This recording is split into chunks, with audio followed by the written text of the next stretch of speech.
नाही हो, कुशल म्हणते बाया कामाई सासू अडाणी आहे म्हणून मी तिच्या पोरग देत नाही. अडाणी बाई का पोरग द्यायचं नाही? अरे अडाणी बाईचा दूध पेलेल्या नवऱ्याचा पगार तुला चालतो आणि अडाणी बाई चालत नाही?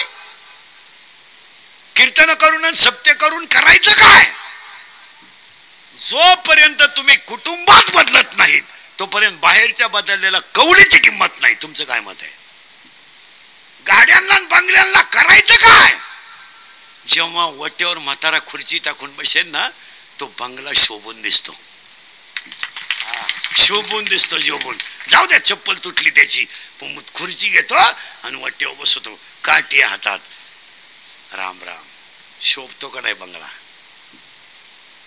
शोभून दिसतो बंगला. जा तो बंगल्यात काही असू द्या, काही असू द्या नाही तर नसू द्या, पण वट्यावर चपला काढल्या पाहून काही बाया अशा आहेत महाराज, कौलाचं घरी पोराचं शेणानं सारवेले, पण आशीबाई आहे ना पोट घेते, वट्यावर बसते, असा एवढा झाडू घेते, अख्खा वट्टा झाडते, अख्खा वट्टा बसून चुलीक जाते, चुलीपाशी झाडते आणि सूनमाई शेतातून यायला उशीर होईल ना हळूहळू चूल पेटवते, बटाटे कापून ठेवते आणि हळूहळू दमादमानं नातीला जवळ घेते आणि तिला असा मसाला काढायला सांगते.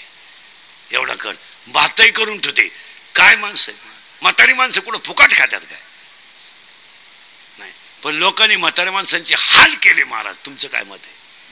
आणि दहावी मोठाले घालायचे, दहावी अशी घालायचे फार येड्या बाबळीला बोर्ड याचा बाप गेला तर